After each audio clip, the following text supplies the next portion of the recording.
Take Command Podcast.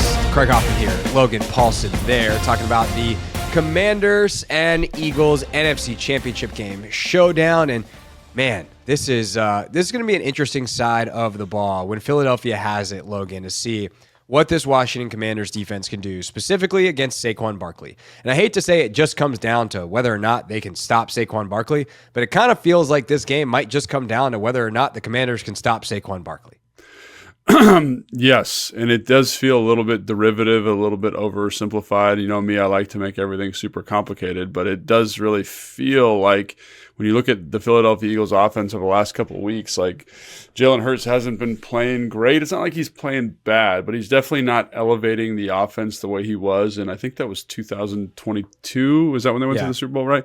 Yeah. He's playing like at an MVP caliber level, and he looks like that guy. He's not playing that same way. Like when you watch the Green Bay game, like he makes some nice throws, but it's all kind of flat. There's nothing really down the field. The chemistry with A.J. Brown seems off. He's taking a lot of sacks that he shouldn't take, right? It's just there's something off. Like he's not seeing it super well. And so really the explosive elements of their offense come from their offensive line, their tight ends, and the running back. And obviously everyone's well familiarized with Saquon and what he can do.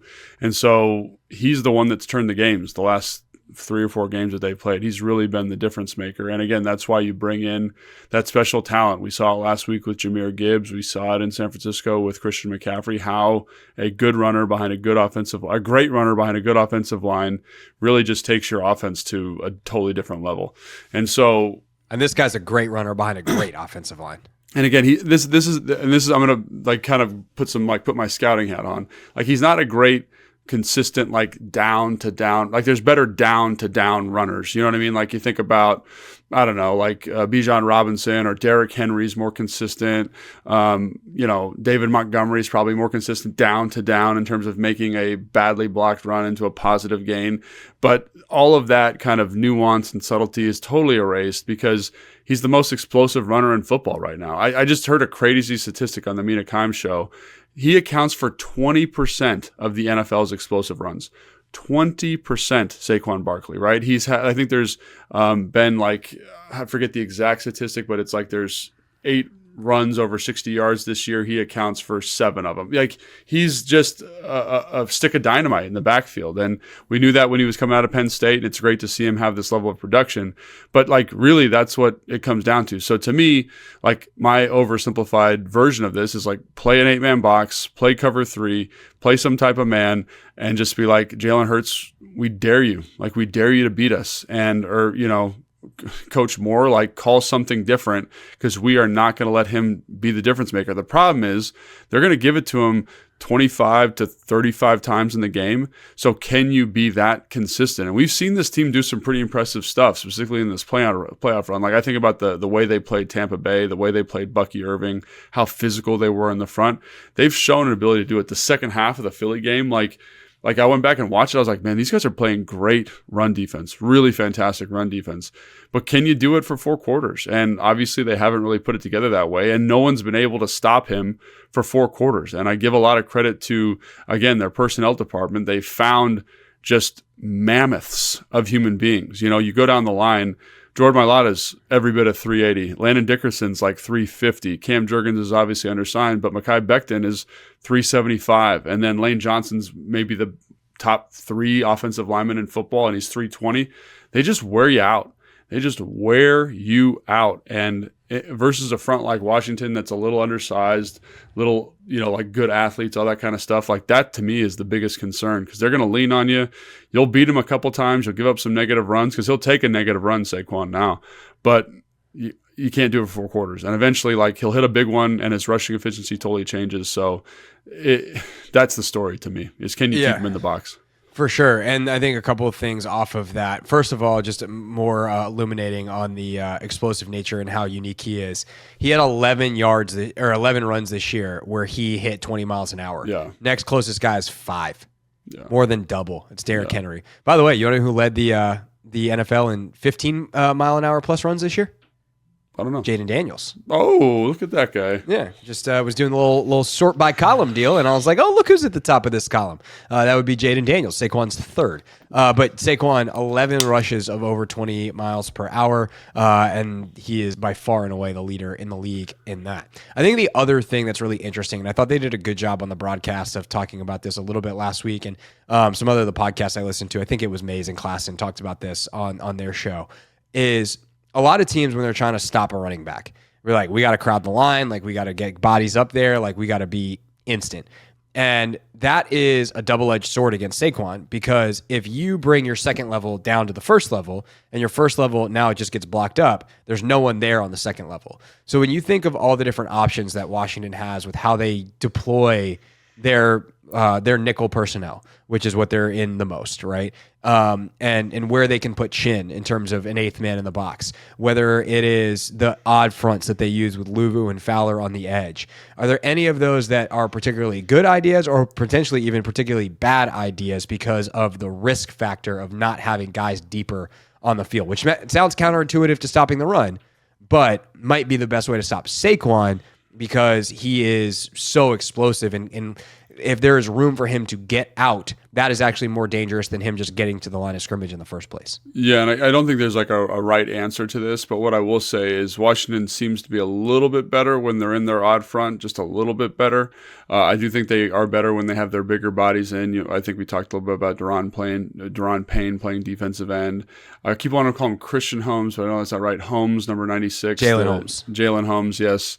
He does a great job setting an edge and playing with length and can match up with these tackles really well. I think you see Jazon playing a little bit better versus the run. Daron and John, that's been really nice to have them both back because they've done a great job. Sheldon Day actually was dominant in the second Philadelphia game, the one at home. He really did a fantastic job, and we haven't seen that same level of consistency from him, but it's obviously in the bag. So the thing that I noticed that Washington did much better in the second half of the first game is they got a little bit tighter to the line of scrimmage, and I'm saying like linebacker depth, right? You're not fitting from like a quarters position 12 yards off. And they did a really good job of gap control. And that to me is when you watch Saquon, it's you got to control your gap. And I know for all you high school coaches out there, like that's day one stuff. But like when you watch him versus Green Bay, like they're running a duo. It's like the fifth play of the game or something like that. And he presses in the line of scrimmage. The linebacker does not step up into the line of scrimmage. He's really slow. Like he stays at 5 yards. Mekhi Becton gets up on him. He presses the hole, and everybody to the defensive left plays to, I guess, the offensive right of the block. They all play across. So they're all vacating their gap to go try and tackle Saquon. Saquon just bounces it back to that side, and no one's over there because they've all lost gap control and broken it for a big gain. So when I say gap control, like you need to be crazy disciplined, right? I need to get extension, sit in my gap. I need to trust that the person who's supposed to fit the gap next to me is going to fit it. Because if I vacate to make the tackle, he's going to find it and it's going to be an explosive run. I think you saw it in the first game. I think I'm trying to remember. It was the long run. It was like a bounce, right? There was a slight misfit by the front side defensive end there running a line stunt. So he went 2 gaps instead of 1. And ends up being an explosive play because you're just out of a gap by a little bit. So that's where it's like, I think the linebacker level stuff, because like later in the game, in that game, for example, Washington runs a duo. Everyone's in gap control. Quan does a great job coming down, peeling the double team. And then Cleveland Farrell's on the edge and is able to throw down the tight end and make a tackle for a loss. So it's the secondary players fitting. It's the corners fitting runs. Like you see that all the time when you watch him on his explosive runs. The corners are late to fit the run. Because, like on duo is a great example of this. Like everything that the runner is supposed to do, or the defense is designed to do, the offense is designing to do, is to get them to the corner. And if the corner's slow to the fit, like he's going to break it for an explosive gain. So it's really, you say this all the time, it takes 11 guys doing exactly what they're supposed to do in the defense that's called. And the problem that you see when you guys break and bust these long runs is like, for example, on the one that the defensive end misfitted in the second game where Saquon has that long explosive run. Mike Sanderstill is supposed to be the fit. He's supposed to come down and fit because the receiver has now cracked the safety. He's got to come down and be the D-gap run defender.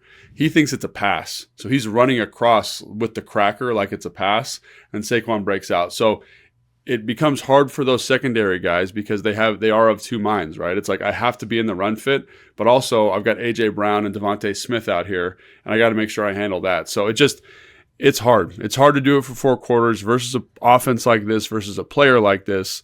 And so it's really like it's got to be a point of emphasis, and you just got to hope you're tackling well and you've got great gap control and you're aggressive to your run fit. And that comes with consequences as well. Easy said, hard done. Yeah. Dan had a great quote on Wednesday, Dan Quinn. He was just like, we can't get bored with doing the simple stuff. Like, we have to be just laser focused discipline on the gap control and all that kind of stuff. I pulled up the next gen stats insights for the Eagles here, and the first 4 across are just all Saquon being historically great and specifically historically great against the Commanders. And I don't feel like I need to read these. He's been very good against Washington, and he's been unbelievable this season. So hopefully they can turn the tide on Sunday. If they can force Jalen to be a passer a little bit, whether that's by game script, whether that's looks that they throw, just hey, we're gonna put 8 in the box and we're gonna dare you to throw it. And typically Jalen will say, okay, well, if you're gonna play 1-on-1 on the outside on AJ Brown and DeVonta Smith, then we're gonna go. By the way, it's worth mentioning that as we record this Thursday morning, Dallas Goedert was out of Wednesday's practice, so there's definitely a chance he would miss Sunday. That's a big weapon for them, and we see what he's been able to do after the catch, especially that sick run he had in the Green Bay game. But I think one of the other things to watch here is how Joe deploys the secondary. Is he in man? Is he in zone? Is Sainer still just the right corner or the left cornerback and Lattimore on the right? Do they shadow again with Lattimore and AJ Brown like they did in the first matchup, where Marshawn was on the wrong end of some bad flags? I think this is they've got some interesting choices to make there. And I don't know what the best one is. That's probably why it's their job, not mine. I just ask the questions. They have to ultimately come up with the answers. Logan, your job on this show is to fake the answers, not fake, to anticipate the answers the best that you can. On the man zone parts of it, but also how that helps the run game. Because I would imagine if you're playing zone, that means your eyes are in the backfield. Like hey, I'm chasing this guy in man coverage. Oh crap, I was supposed to be in the D gap. It's not going to happen as often in zone. So that seems like it might potentially be a relevant plot point. But then also any strong feelings on whether you have Marshawn shadow AJ again? I think you probably do. I think, maybe it's not as much as you did in the first game, but I think that's definitely part of it. And one of the reasons you feel comfortable about that is just because of how inefficient the passing game is. Like, it was always a little bit nervous with the Mike Adams game against Tampa Bay, because you're like, oh, what's going on here? Like, they throw the ball a lot. They're pretty good at it. Like, ooh. So in this game, you kind of say, like, they're not great at it. They're going to take a couple shots, but we can live with those couple shots. You're not going to see the same kind of volume. And I do think he matches up pretty well with bigger guys. And I think he's looking like he's getting his legs under him a little bit better each week that he's healthy. And I don't think you do it all the time, but I think it's a nice changeup. And I think when you have a guy who, again, there's no such thing as a lockdown corner anymore, but a guy that has that physical skill set to match up and lets you do some different stuff to the front side of their coverage. Like, if we're going to lock the backside, you don't love it, but at least we feel better about him on AJ Brown. And we can play maybe a kind of a match zone thing to the front side where we can be a little bit more aggressive to our run fits. If it gives you that flexibility, I think you should absolutely do it. I think you'll see, and again, it'll probably be a little bit of that, be a little bit more zone. And again, I think Joe Wood at his core wants to be a man coverage blitzing team. So I think you get back to that as opposed to what you saw last week. But again, you're walking a really thin line here in terms of stopping the run, playing consistent and good coverage, and I think that's going to be really compelling. And I do think one of the things about Marshawn Lattimore that's probably underrated is his physicality when it comes to taking on receivers and taking on blocks, especially near and around the line of scrimmage. So I think that's going to be an advantage for sure. But again, mix of both. And the thing that I always have a hard time with when I'm talking defense and watching defense is I don't understand how you do both well, how you play good coverage and you play the run well. And you see, we talked about Philadelphia and how they do it straight with personnel. But schematically, like, because of your eye discipline, because of what you're looking at, because of your keys, especially in some of these more spread out formations, it becomes tough. And I think when you watch the LA game, they're in a defensive structure that is very good from a coverage standpoint, a little bit lacking from a sound run game standpoint. You don't love the matchups, and obviously you see the result, which is a 60-yard touchdown run by Saquon. So that's where I think you really got to earn your paycheck this week if you're a Joe Wood Jr. For sure. I would load the box and tell him to go for it. He's not throwing deep right now. This is a crazy stat I just scrolled down to. Hurts has targeted vertical route on just 4 of 41 passes across 2 playoff games this season. That's a 9.8% vertical target rate. His in the regular season was 15.5%. Ironically, Jared Goff was the guy who recorded the lowest vertical target rate in the NFL during the regular season. Wouldn't have guessed that. But they have so many like crossers and things that are big for them. But it was 12.2%. So it would be last in the NFL by a significant margin in terms of how often he's throwing vertical routes. So these go balls on the outside and these comebacks on the outside, he's just not throwing them as much. And he's actually faced 11. He's only faced 11 snaps of man coverage so far in the playoffs. Oh, really? He's 3 for 3 to Dallas Goedert with 65 yards and a touchdown. He's 0 of 8 to everyone else. So something to think about for sure. And it seems like that, whether it's coming off the concussion, whether it's the knee ankle thing that he had, he doesn't seem right. And I would probably lean into that. And if Jalen Hurts beats me, I'm going to tip my hat and say, good luck in the Super Bowl, young man. Mm-hmm. But I'm not getting beat by 26 if I can at all help it. The problem is sometimes you can't really help what 26 does. Yeah, I think that's the thing is it's like you don't want to be like we're not talking bad about Jalen Hurts. It's just like it's the facts. Like he's taken too many sacks. He's not great throwing the football right now. And so when you look at the more dangerous element of this offense, it's definitely the run game. And if you can limit it, like – and it's also the lower risk element. I mean, that was the thing that like Mina and Dominique talked about on their show that was great, was like most offenses to get explosive plays are everything. So it's like, well, why don't guys just throw deep all the time? Well, because it's extremely high risk. Like the success rate is low. The potential for turnovers is higher than it is on other stuff. Yeah. And so the most conservative thing you can do is just hand the ball off. And if the most conservative thing you can do in terms of downside is also your highest potential upside, that's why the Philadelphia Eagles run it 30 times a game. Yeah. No, that's absolutely right. It's 100% right. And so, and again, I look at Jalen Hurts and like he had 140 yards passing last week and took 60 yards of sacks. Like that's just not a very potent element of their offense right now. So stop the run, stop the run. Stop Jalen as a runner. Again, he's a little bit banged up. Didn't look the same in the second half after his knee thing happened. So, again, like it's more complicated than this because you do have to respect what they can do throwing the football. They have AJ Brown, they have DeVonta Smith, they have Dallas Goedert, they have explosive playmakers in the offense. You have to respect it. They just haven't accessed it very well recently. And I will say this about Nick Sirianni.